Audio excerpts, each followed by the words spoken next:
a banger? Hell yeah. Class is in session, this is the show where knowledge is profit, just so you know. Army Piper, OC Guy, and TradeFly, bringing crypto news to the whole alumni. It's the word on the market, the one-stop shop for the info you need every time that it drops. The go-to show that you need right now. This is Piper Academy, it's all going down, let's go. Oh, what is going on, guys? Bitcoin is holding at 70K. Whales are moving big money again, and what is going on with that? But we know why you're here. We got a ton of TA and some very, very special guests. Ladies and gentlemen, class is in session.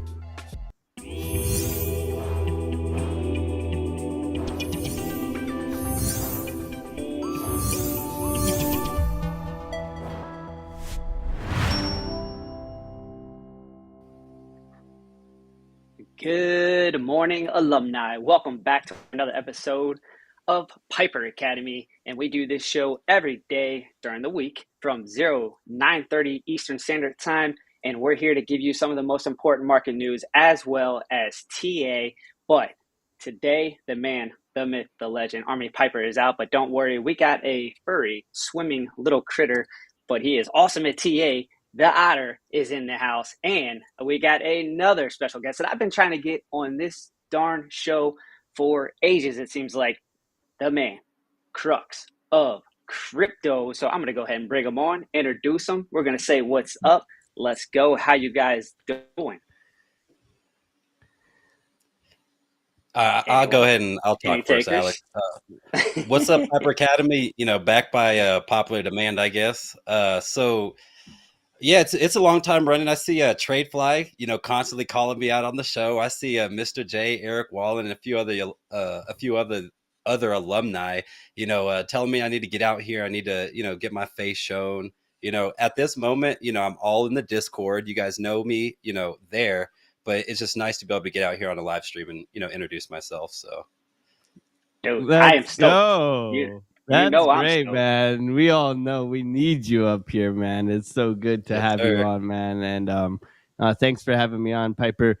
Piper got me back, man. He hits me up at like 9 p.m. He's like, "You want to come on tomorrow?" I'm like, "Yeah, of course, I'll be there. I'll show up." So no, it's always fun to come on and hang out with you guys, man. So much alpha here, and let's get into it, man. This is looking good. It's looking like a good day today. I'm stoked, man. This is pretty dope having my twinsy on. We have now determined, though, that he is going to be the evil twin between the two of us. I got the blue background. He's got the red. So that's it. Game on. We are actually now officially going to be frenemies. If you guys haven't heard, we are actually going to be on crypto, trading wars against each other. So that's going to be actually super fun. I'm really looking forward to it. It is going to be community driven. So hopefully you guys have an opportunity to get in on that. We will be posting some links here for you guys to be able to participate. And so that'll be awesome. And please get over to AlexO's show, follow him, show him some love as well. We really, truly appreciate having him on. But I'm going to go over to the chat real quick, see who's in the chat, lurking in the background. Army Piper, my man, what's up? You're supposed to be traveling, but he just can't help himself. Hey, Piper always got eyes on. He's always lurking. He's guys there with the binoculars. Piper is always lurking. He's always lurking. I love it. Jay, he's almost always first in the chat. This man must be an early riser. Ninja Glock, what's up, dude? Alexander G, one of the best moderators in the house. How you doing? Lex Caliber, is it? Yeah, right. What's up? Hey, yo. Average Crypto Joe, how you doing? And then we got Michael Mitchell, Blackie Chan, my man. What else? Who else we got here? Dave Digital, welcome to the chat, my man. I love mixing it up with him. He is an absolute riot. Lunar Beaches Crypto, hey, he's part of the fam as well. So get over there, watch his channel. He gets on pretty early. So if you're an early riser on the East Coast, that's your man. He's got some TA. He's flowing out every day. And then we got Moral Crawford. How you doing? Let's see. Got anyone else? Don't want to miss anyone. RS Miller and C90 for the win. I think I got everyone. All right. So much love to all you guys for being in the chat. We truly appreciate having you here. And let's go ahead and start getting into some of the news today. First thing we got up is going to be the economic calendar. Today is going to be the GDP growth rate final. So Piper did talk about that, and that actually numbers actually came in. Consensus was going to be 3.2%, and actual was 3.4%. So it was actually a little bit higher than expected. That's actually a good thing. So that might be why the market is moving up. Haven't looked at the traditional stocks, but I did see Bitcoin move up a little bit this morning. I'm going to take a little stab at it and probably say that's why it was. Tomorrow, we got all kinds of stuff. We have core PCE price index month over month, personal income month over month, personal spending month over month, and then Fed Chair Powell is actually going to talk. So that will be important. You'll always see a little bit of market movement based on that. I will say the trend whenever Powell talks is we have a little bit of a pullback before that. But if you have good numbers coming out today leading into it, maybe we'll see an inverse trend. Let's go ahead over to the crypto fear and greed index and look at the market cap. That is 2.7 trillion. That's down 1.84%. We had a little bit of a pullback yesterday, so that makes sense. Volume over 24 hours is 139 billion, which is up 11.7%. Bitcoin dominance is at 50.1%. That's actually up 0.48%. And the crypto fear and greed index itself is at 80, which is still an extreme greed. So we are trending down just a little bit. That makes sense based on the pullback that we had yesterday. Over to the crypto bubbles. All right, we got some big up. Mantle, that's still up 43.9%, and DOGE 39.8%, ICP 44.5%, WIF is 30%.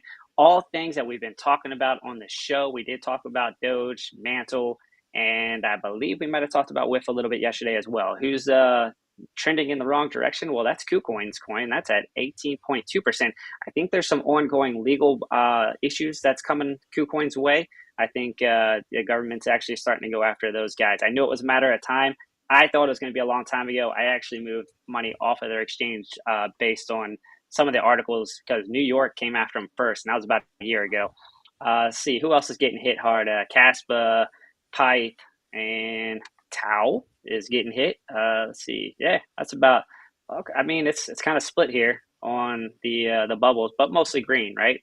A lot of the big players we've been talking about are looking pretty good. All right. And that's actually over the last week. So sorry about that, but that's over the last week. So there you go. All right, Bitcoin liquidations. Looking at the liquidation heat map in the past 24 hours, 80,786 traders were liquidated. The total liquidations comes in at 230.77 million.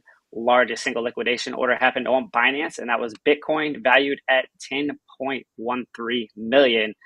I don't even understand that. What were you doing? Because the range we were in makes zero sense to me. So you were just being a degen.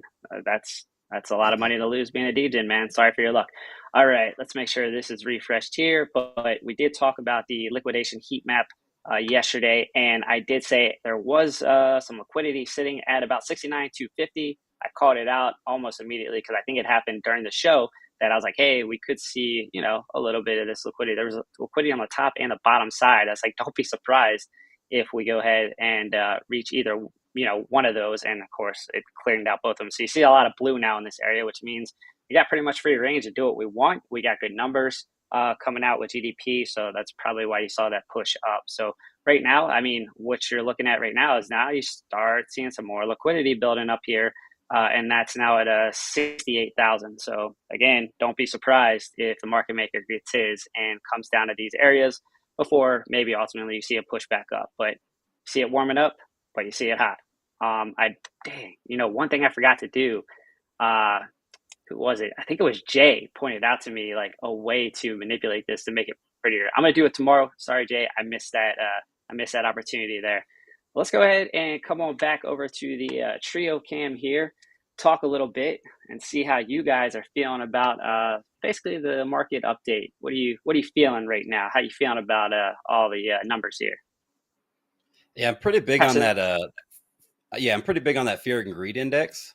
Like notoriously, if you were to take profits anytime above like 75 on that thing, where like greed, especially like extreme greed, once you start getting into the 80s and stuff like that, that's whenever you actually outperform the markets, right? So everybody talks about like dollar cost averaging and buying X amount every Y days or Y weeks. But not enough people give enough respect to that fear and greed index. And then also, like, once you drop below 30, and especially once you drop below 20 and you start doing your bulk buys, that's where you really gather, the most crypto at the best prices. And again, if you actually integrate that fear and greed metric into your DCA strategy, like it's game over. Yeah, I agree with that. That's so true. Like with fear and greed, like I always check it in the morning, and like we've gotten up to like 88 extreme greed lately, and it's like then you get that major correction and it drops down to 70, but it's always been floating around like 70 to like almost 90 now, which is actually pretty intense. Yeah, and what's insane also about that, like usually once we get like up above 80, especially like 85, you usually get hit with a really hard retracement, right? Like that's whenever you go usually at least to like 50, 40, or even 30 within like a month or two. But it seems like now once we get like to 85, we may push down to 70, but we're going to stay, just like you said, stay above 70. And it's just very interesting how that mechanic has changed during this cycle. Bro, Jay in the chat. Dang, Crux shoulders is so thick because he's holding up the whole market cap at 88 right now. Oh man. Oh man. Hey, not gonna lie, my man Crux is out here drinking some protein like juice in the morning too. He's talking about his protein. Bro, you ain't drinking water, man. What's water? Yes, I was telling them in order to get to like your grams and pounds of protein, like I have to make every small little subtle change. And something that I'm not trying to like shill this stuff, but something that I didn't tell you about but I am frog fuel. Frog fuel. So this is like a liquid shot that I'm taking, and it has a little bit of caffeine in here, protein. Does it come with Pepe? I mean, oh. No, it doesn't. It's like on a Saga phone, You guys want to go in on something, huh? Let's create a meme. We'll create a meme, and then we'll tie it into like a energy or like energy/protein drink. There you go. Sounds Here it is. Great, we just man. came up with this live on the show. You guys be ready for that. Let's go. All right. Give a little shout out to our sponsors here. How about Legendary Aviation Coffee? There you go. Go ahead and look for the links in that. And there's a little logo up there. And then Decrypted Tax. I know you guys got to do your taxes here soon. That is coming up quick, early April. So make sure you reach out to our boy Ernest, and he's going to help you out with that. And then Chart Prime, we got a link for that as well. Most of us use that. Unfortunately, let's see here. That guy, he's a market cipher guy, but that's all right. Use our link for Chart Prime, 45% off. That's the best deal you can get in the house here. So let's go ahead and kick it over. Oh, and like and subscribe. Look, all the cues I'm getting for all the logos are popping up. You can't forget, man. It's just telling you, man, how it is. That's the thing. I bet you Piper has that button.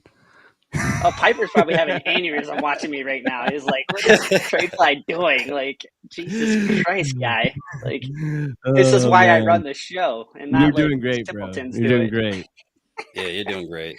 All right, right on. Cool. Hey, let's get over into some news. And then we got a special treat for you guys because Crux is about to give you all the news. And I'm actually really excited about that because I can chill and mix it up with you guys in the chat. So let's go ahead and kick it over to Crux. Let's go, baby. All right. As you guys know, I'm definitely a fundamental analysis guy. These two are definitely the ones to listen to regarding price action, technicals, and stuff like that. But in regards to, crypto and news, this is what motivates me, right? So these are the things I like to talk about. I got a couple articles I want to share with you guys. And let's lead off with KuCoin launches a $10 million airdrop following U.S. legal charges. So as we saw earlier, TradeFly did mention that KuCoin is down 18% today. Right. And, reading this news, so KuCoin, a cryptocurrency exchange, has released information that covers a $10 million airdrop of Bitcoin, BTC, and the KuCoin native exchange token. This right here is actually very suspect because this was actually announced a day after essentially that they got targeted by these two U.S. agencies I'm about to talk here in a second. So this news was brought by the CEO of KuCoin on the exchange. And the announcement was made shortly after the United States Justice Department filed charges against the exchange and its two founders, right?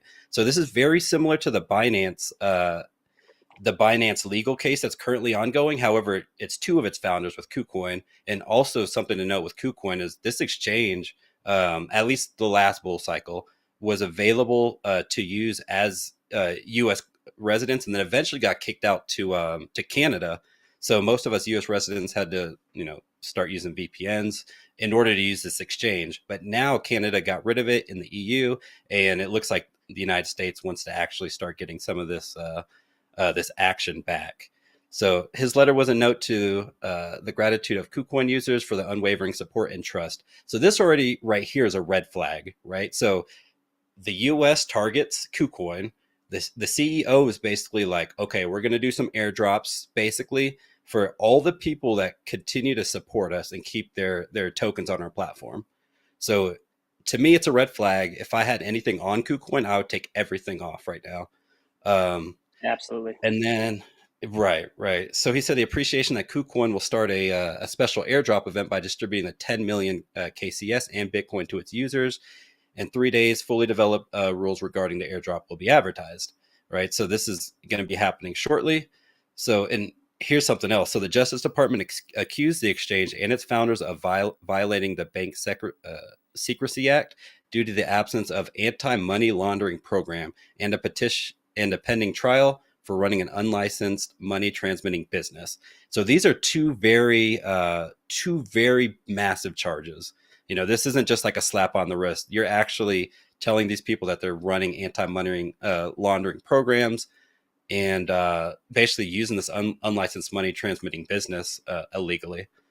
So at the same time, the Commodity Futures Trading Commission, the CFTC, claimed a civil action against KuCoin. So now you have the Justice Department of the United States and you have the CFTC, which are two separate entities, accusing KuCoin of these two violations. So this, again, to me is a red flag. I'm staying away from KuCoin. I strongly recommend that you guys do not buy into this airdrop that they're giving their people, just because even yesterday we had people saying that there's going to be a 30-minute withdrawal time to get your crypto and stuff, and they took to Twitter to say that this is not true. You're still able to withdraw your funds, but anytime there's a delay on these exchanges, I'm out.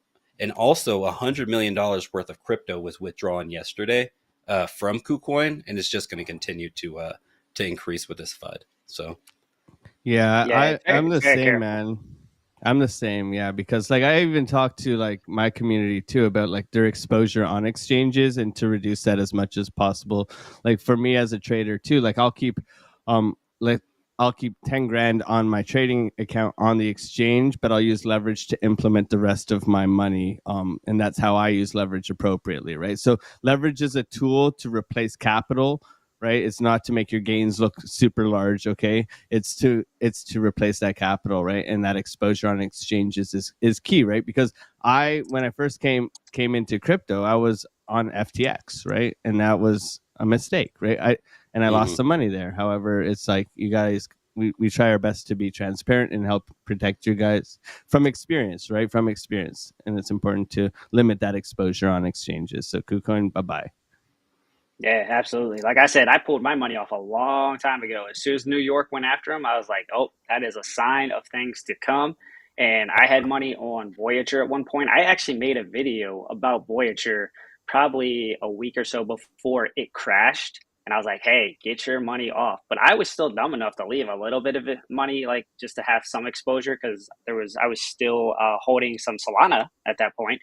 And I was like, I'll leave that on there. But I pulled off the majority of my capital. And sure enough, it went down. And I was like, well, it could have been worse. But, you got to get ahead of it. And this is why you watch shows like this, because why not pull it off? This is a thing. Why not pull it off? Explain to me why you just don't play the exchange whack-a-mole game that I talk about sometimes and wait to see how this plays out. Wait to see how this plays out. And if it plays out in their favor, guess what? You can move your money back. No big deal. So Crux, man, awesome article, and cool. Let's go ahead and get on to the next one, man. All right, y'all definitely got a sneak peek at the next article. So, and we talked about this yesterday. However, myself and AlexO, we're new to this, so you didn't really get our take on this. So, the Robinhood co-founder and CEO unveils their innovative new card and benefits. Right. So we've started hearing about this 3% back, Robinhood card.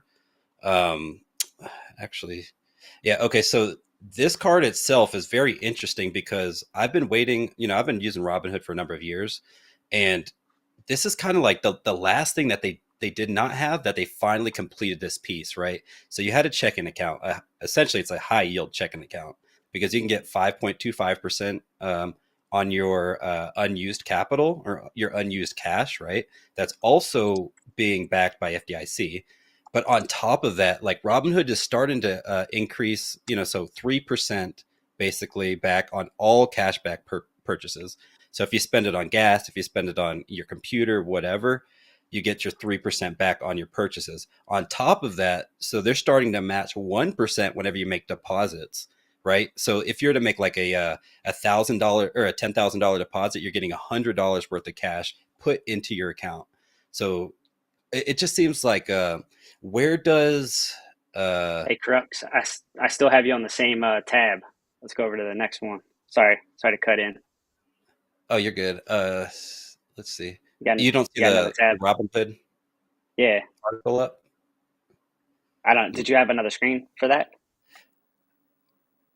Let me. Do I need to here? Let me. I guess I got to share each of these. No, you should have just had to share your window, and it'll show all of them, unless you shared an individual tab, which you might have done. Okay, that's definitely what I've window. Boom. All right, cool. That's what we'll go with. You got that, Zach?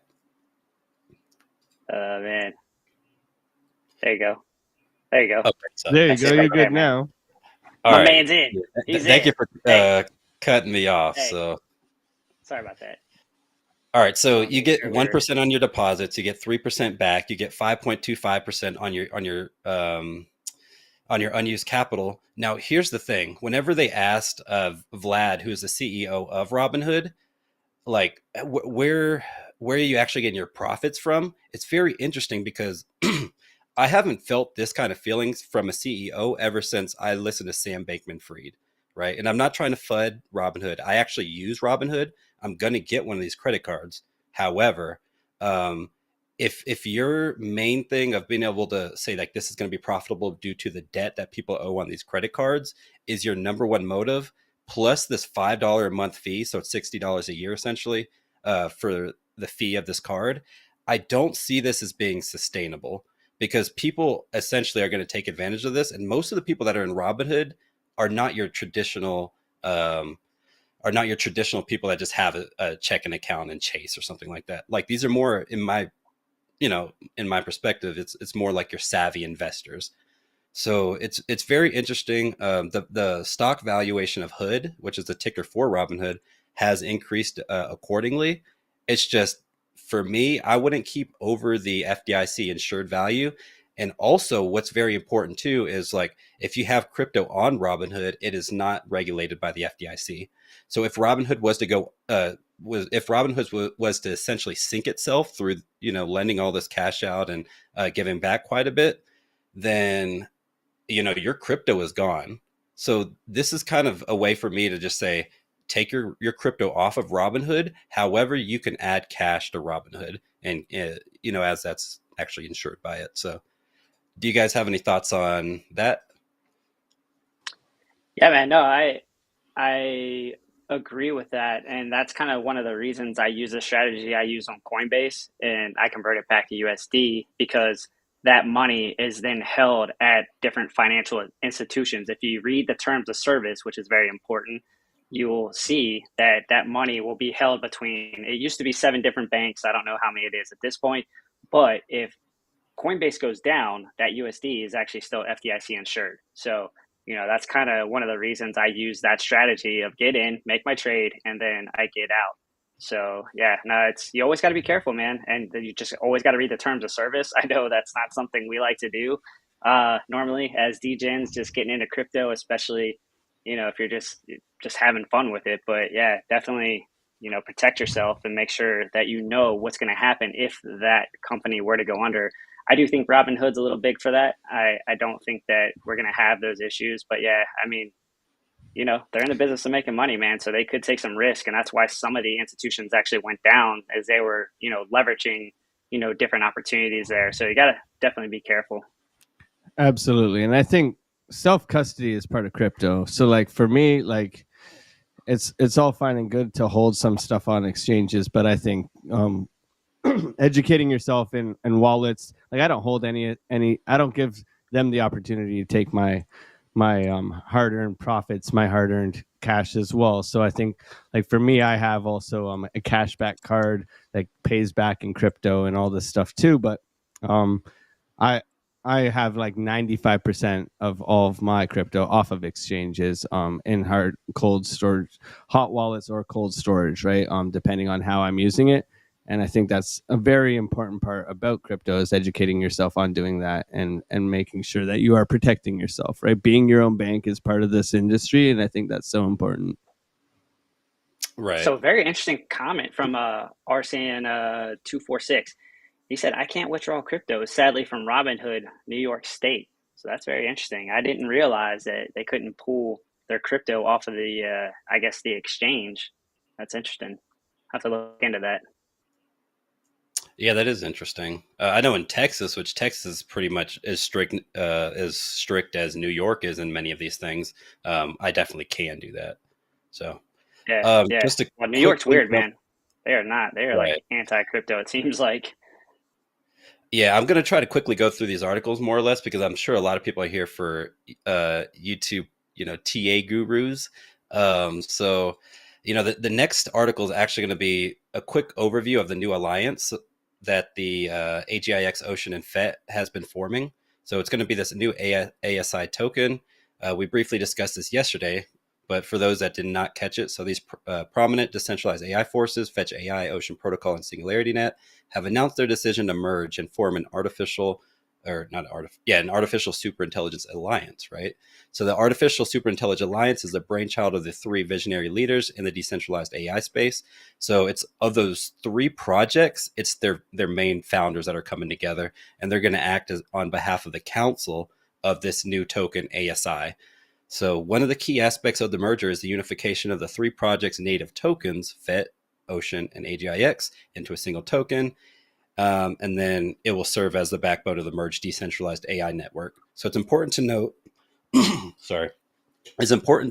that a new token is being formed, and there's still a lot of talk within how this is going to be completely done, because it's not fully approved yet. So each of the communities actually have to, still have, a say in if this can happen or not. You just can't go around and, do whatever you want as an owner of these companies. And the Artificial Superintelligence Alliance will be governed again by these three individuals, while the three merging networks parent organizations will remain separate entities. So that's also very important too, that, Fetch, Ocean, and Singularity are still going to remain as their separate entities, and they're just going to essentially work together on behalf of this one token. So my personal thoughts on this, I'm not big, because this is essentially the first time anything like this has ever happened in crypto. There's been times where, consensus protocols have changed. There's been times where, but in regards to actually merging, and here's the number one red flag for me. So you have, essentially your two biggest AI plays pending, like Tau and Render, right? Actually coming together. To me, this is kind of like Google and Microsoft saying, let's, put our differences to the side and come together and form, right?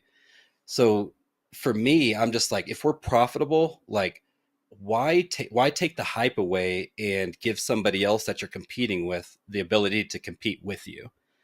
So that's kind of my number one thing on this new super token.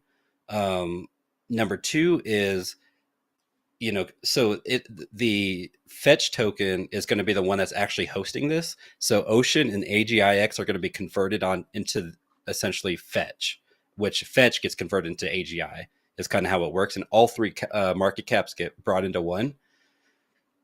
So another thing is like, during this process, is anybody allowed to invest into the token before we were able to, get our tokens back?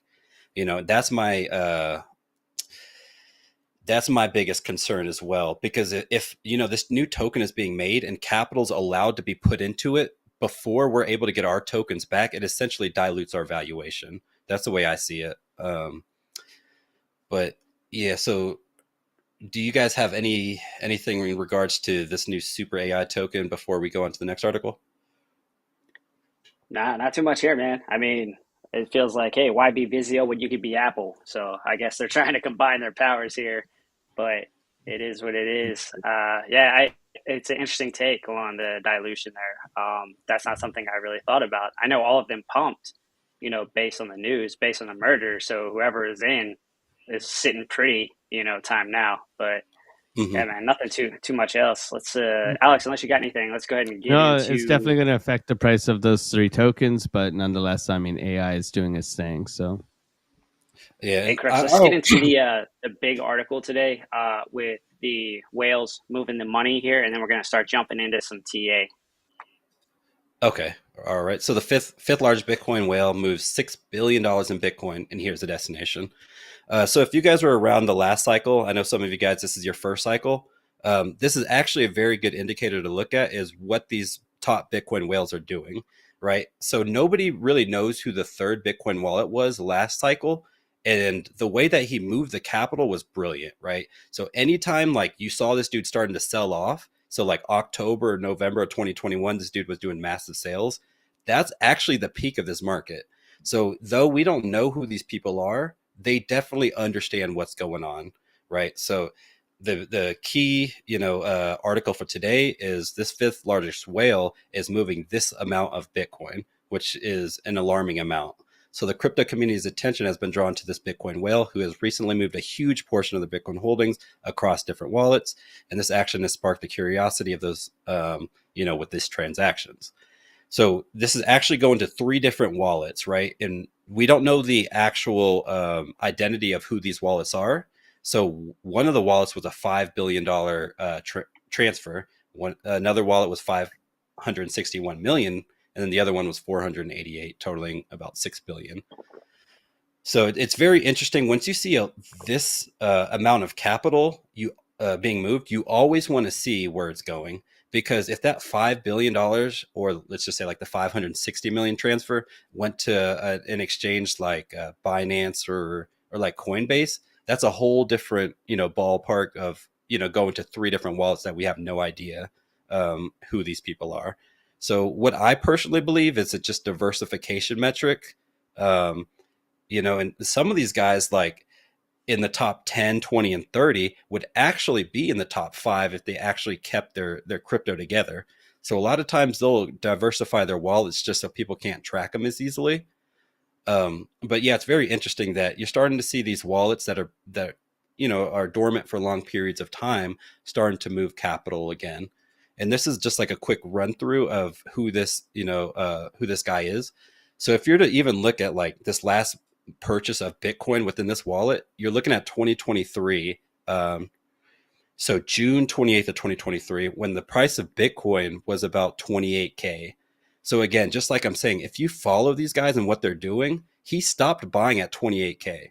And then now all of this time goes by, he's not buying, and he's continuing to buy. So until like I see this guy start selling, this is actually a leading indicator to, start taking profits when you see these whales, I don't want to say dumping, but again, taking profits.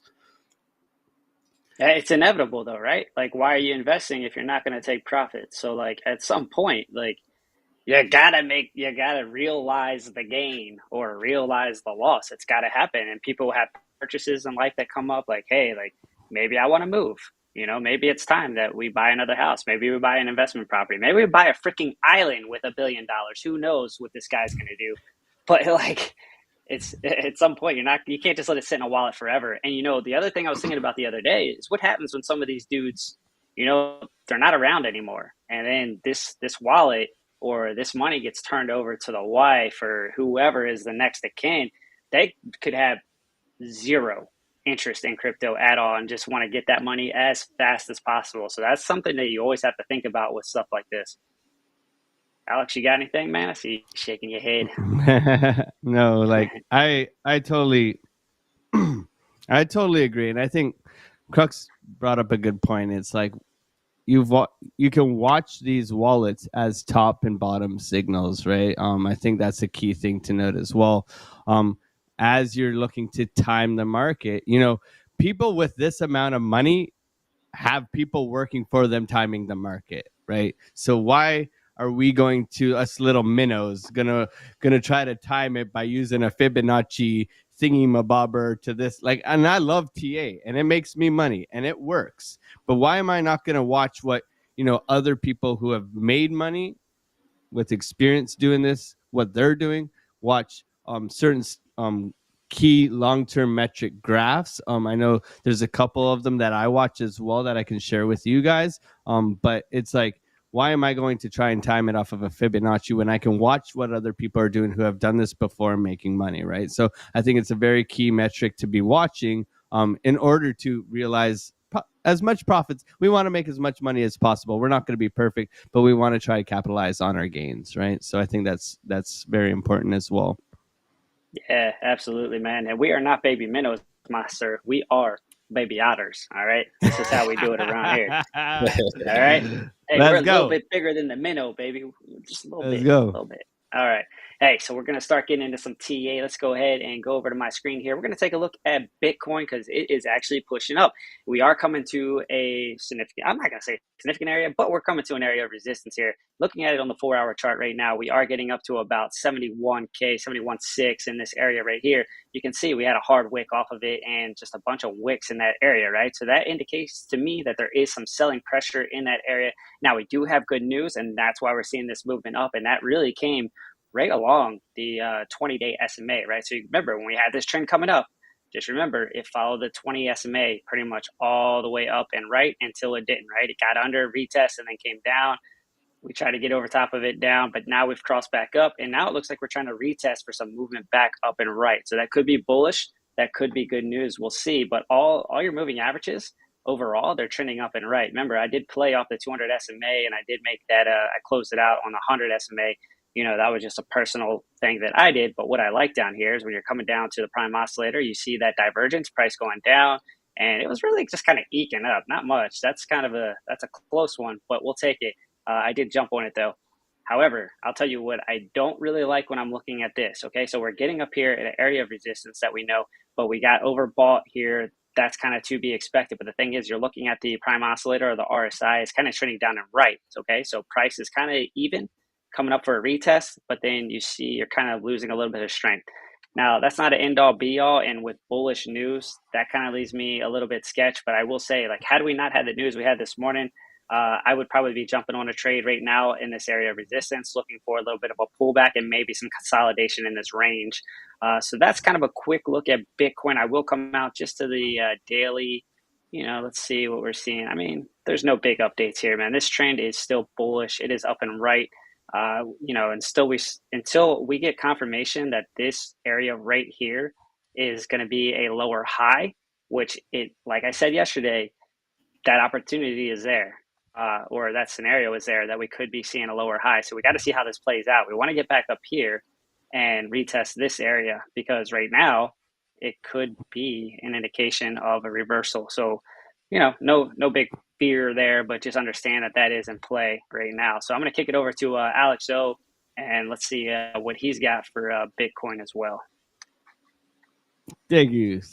Now Piper did tell me to bring the market cipher alpha today, so I could do it with Chart Prime too. We could go both ways, but we're gonna go the market cipher route today. You can go both ways. Dave is gonna tear that comment up, man. It's only a matter of time. That's okay, man. Up or down, side to side, you know how we roll. Let's go Bitcoin. Now the 3-day market cipher is fire, guys. Okay, 3-day market cipher, you can see where money flow came out and coming back in, had that dip here, and this trigger here exploded us up here, and now we're getting a green dot VWAP crossover. Okay, this is deadly on market cipher. When you get that crossover to the upside, you got the green dot, you got money flow thicker than some size we know of, but we'll be careful here, behave ourselves. But looking at this, you got that inverse head and shoulders that everybody is talking about. Okay, so that's crucial. We can see here, beautiful inverse head and shoulders, boom, boom, boom, measure move all the way up past 75,000. Okay, this is going to be quite incredible. Right now, beautiful looking flag. I'm looking for a little bit of a retest here. I did just take a scalp. I'm not going to lie. I just took a 20% scalp during the live because, that's how I roll. But, pay attention, Alex. I got to make my money as I'm working. Okay. So we got to multitask here, but I did just take a scalp here, scalp long, took the wick out. I'm out of the trade. Awesome. So we got to keep working as we're working. We can see that we are, we had this beautiful momentum here. I am looking for a buy zone coming back down to the 69.5 area for Fibonacci retracement. Okay. And this lines up perfectly with this little bit of a range here, and a fib from the swing low of this move to this move here. And that's where our volume kind of stops out here. So I would look for that retrace. We've had a nice move up after the consolidation yesterday. I would like to see that. Getting everybody a little bit scared right now on Bitcoin, right? And what do I mean by that? Well, if you go over and you look at this range here, I believe it's on the 30. Is it? No, it's just the 2 hour. So the 2 hour, we are putting in big bear divs, right? So you got higher highs and higher lows, right? So you're putting in bear divs right now, and you are looking for that rejection from here. If you are going to come down on Bitcoin, you can see that we did. We would want to see a retest of this level here, but my key level coming in here is going to be right around 68,000. That's going to be my key level for a possible bounce and a continuation upwards. Right now, I'm favoring longs, right, because of this bullish environment. Now, are you going to take CAS or are you going to take ICP? Because I'm ready for both.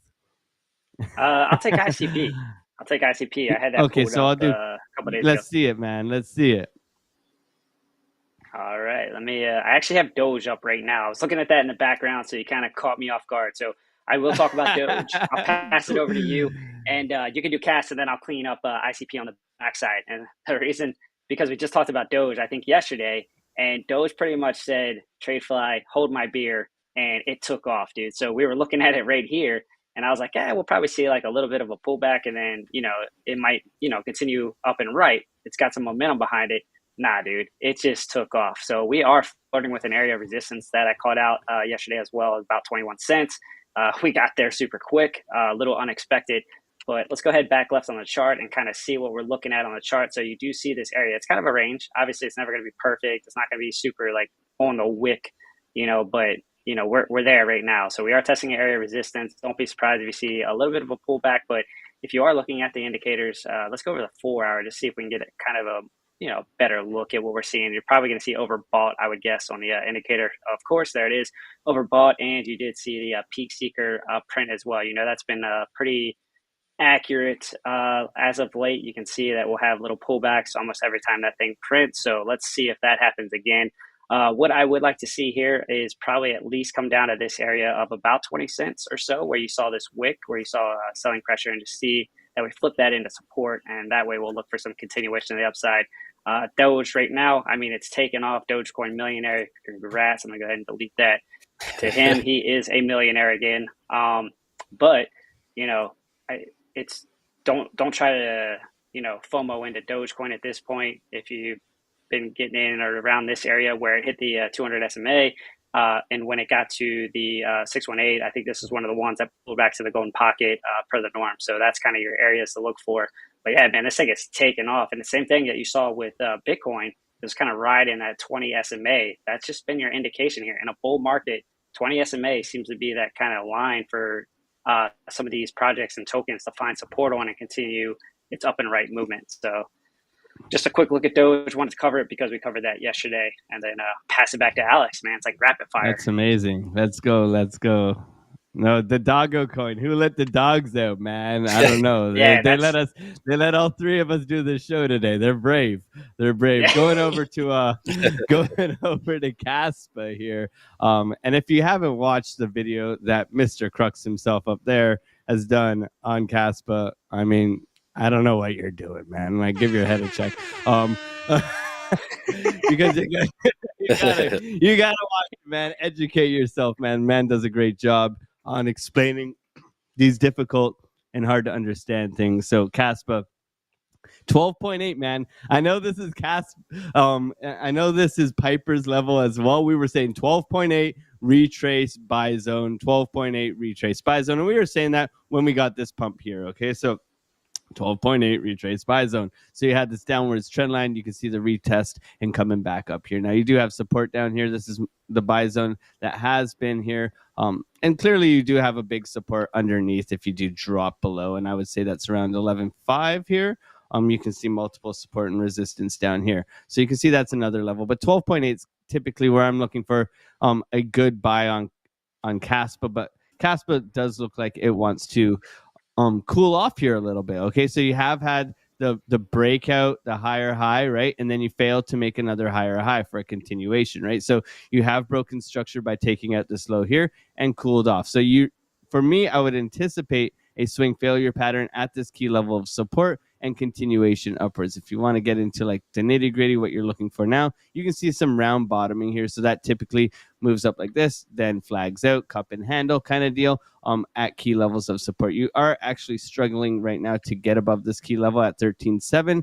And then you have your key support here at 12.8, let's call it, right? So for me right now, Caspa, I do believe in the narrative. I do believe it's going to rocket its way to all-time highs as it has been. However, you want to see that beautiful structure being formed where you are starting to change structure and getting up to this trend line here and then eventually flipping it and breaking out. Okay, so that's going to be key. But your first obstacle is going to be 13.7 here, getting above that, flipping that to support and continuing to make higher lows and higher highs on the way up on Caspa. Going back to you, my twinsy. My man. All right, looking at ICP on the 4-hour. This is where we were talking about it here. You can see this circle. We did, we pointed out this level right here, right? A little trend line. It was finding support on. It was going up and right. And that's kind of your areas, man. This is kind of how I like to play the game. I'm more of a swing trader. Alex, he's really good at scalping things, but I kind of wait for things to come to me. That's my game typically. And I like to see multiple touch points. Well, I got it because you got touch, kind of. You saw some buying pressure here. It's never going to be perfect. And then it came down. It rode this area for a little bit. But what you saw was the RSI or the prime oscillator starting to trend up, right? So if that's trending up and then you're getting that multiple touches here in this area, that gives me a warm and fuzzy. It might play out. But this is an area like when you see like a long standing trend line like this, obviously you're going to put a stop loss just underneath of it to protect yourself.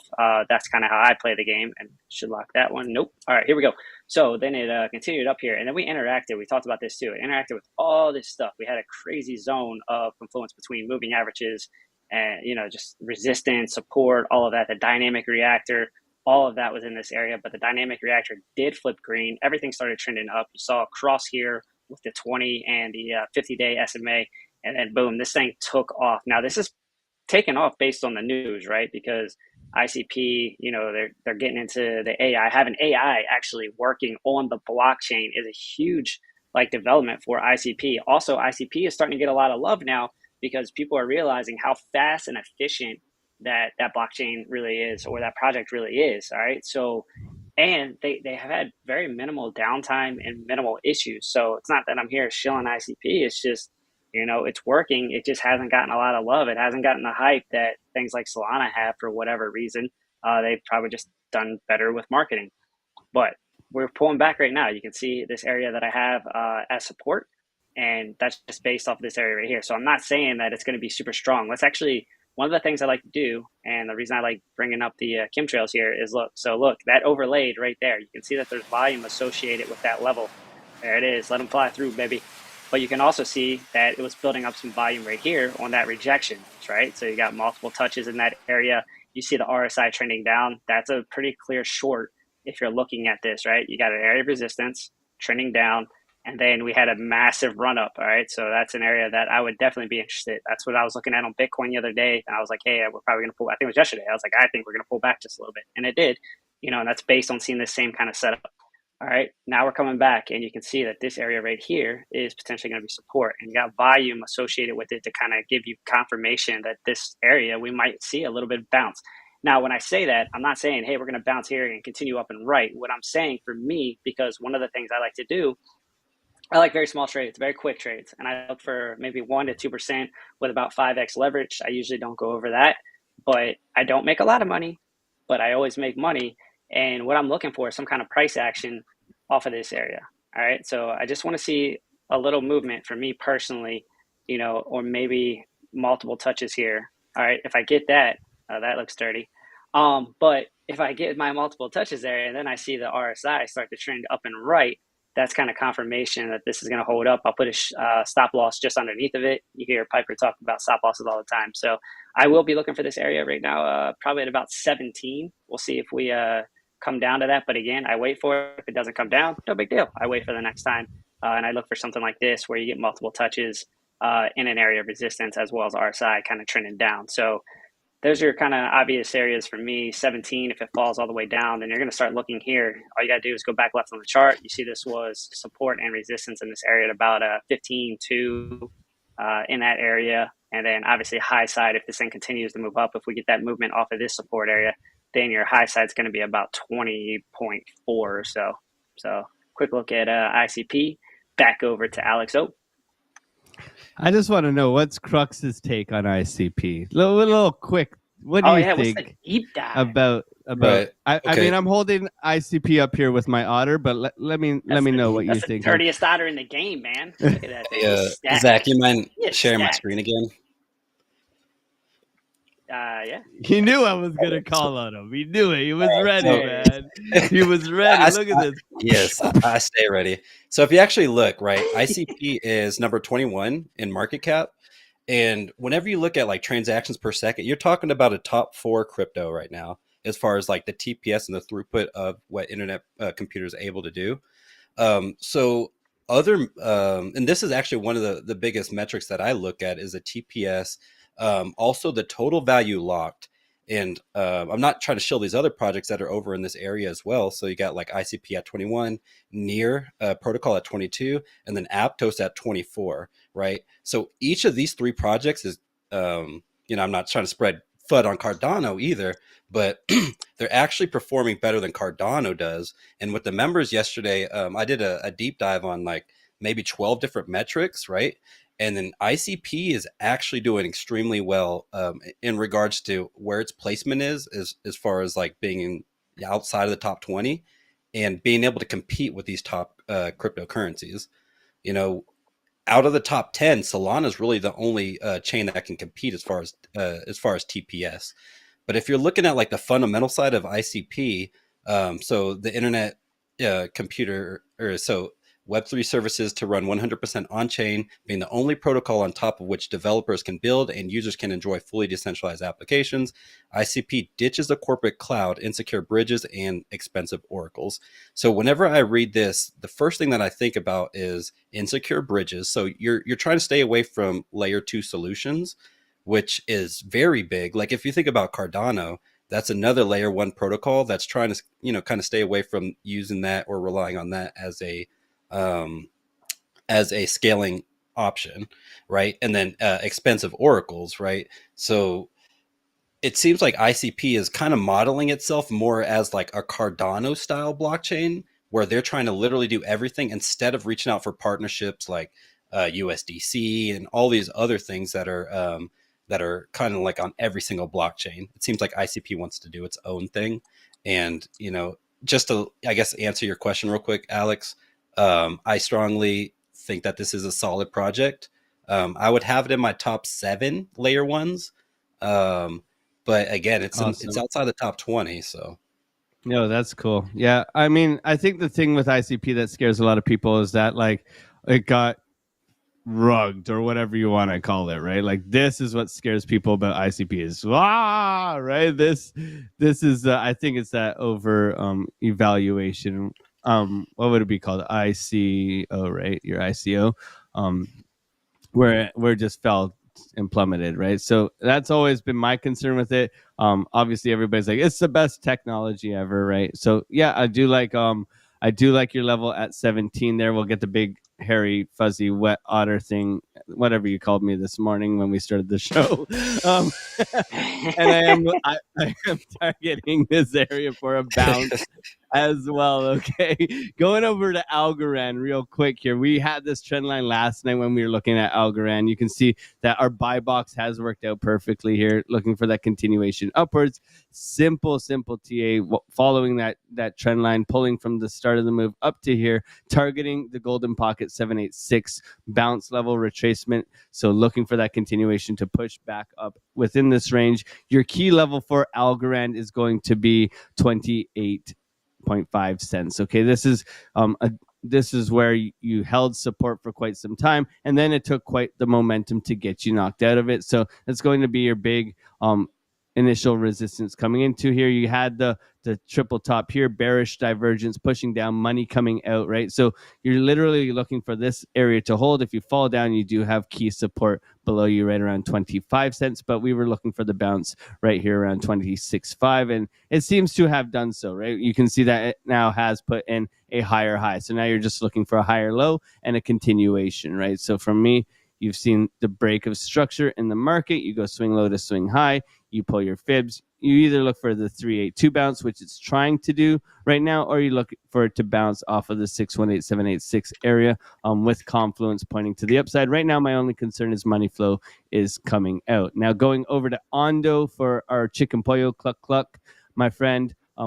I think we talked about this yesterday where, it's a push up, a flag, a push up, a flag, right? Continuation. Trying to break out the other day. This was actually quite interesting. We were like, okay, if it breaks out here, flips to support, we could be looking for long. Didn't have the confirmations because it was cooling off. So you do have some key levels of support coming in here on Ondo, which is around 85. Let's call it 86 cents to be to make it easy for us. And then if you do lose this level here and you continue to work down within this flag here, you can see the flag simply here. If you come to the bottom of the trend, you do have that support coming in around 81.5 cents. Okay, but you really want to see confirmed closes and continuation going on here where you're making higher lows and higher highs as it has. But this is going to be crucial as it comes down to this area here where you want to see a continuation here, and you don't want to see these lows taken out. Otherwise, you're looking for that swing failure pattern, bullish divergence, continuation here on. Put it back.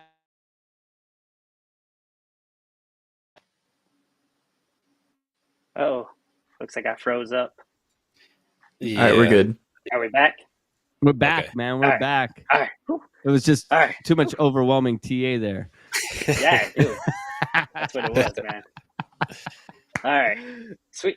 I got Mantle up on the 4-hour. We talked about this yesterday. I was looking at this area. So what I did point out is this range right here. It was coming back on the hourly, and you saw a couple of tests in here. I was hoping it holds up in this range. But, again, I was more excited for this area. You can see that I highlighted this area right here where you see there was resistance.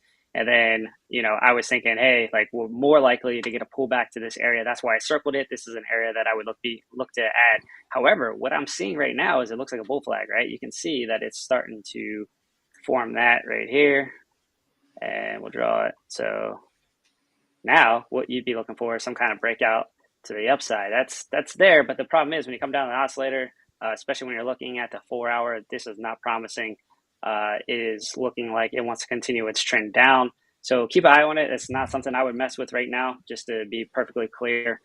This is, again, still the area that I would keep my eye on at about, we'll call it $1.09. That's kind of my area that I would look to say, hey, if we can get confirmation that we flip this area of resistance into support, then that would be where I would look to potentially add to the bags right there at $1.09. So I'll keep this pretty quick because we got to wrap the show up.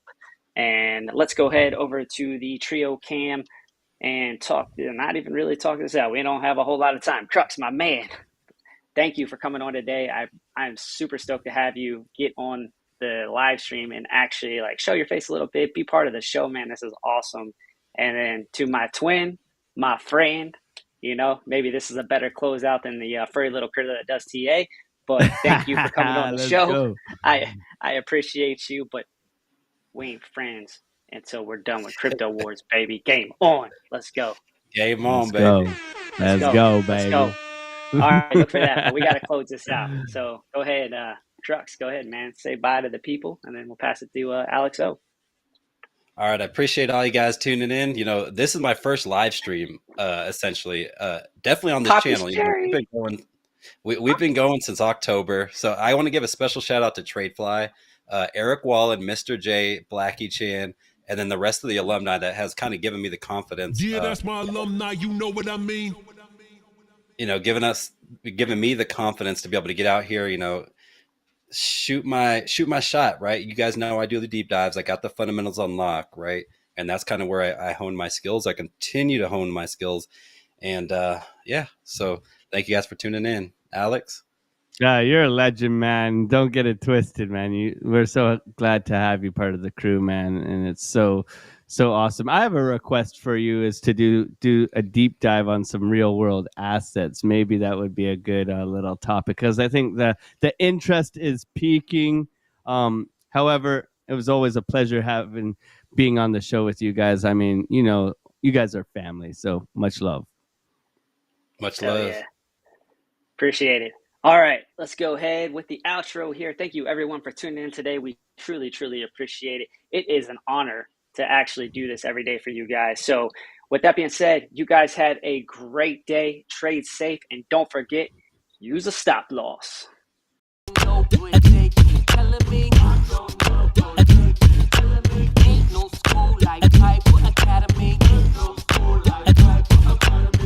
We'll keep that front line covered, even when we're dead and gone.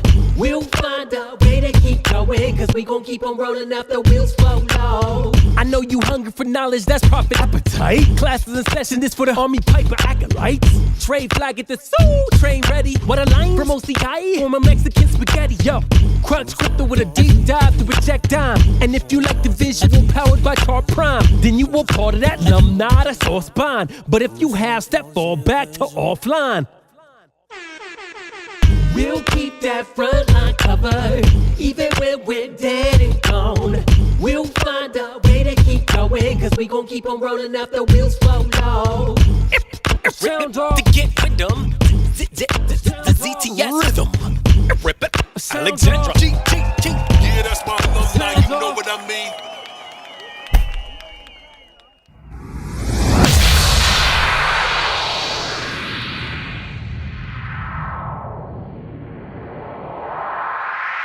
That was awesome, dude!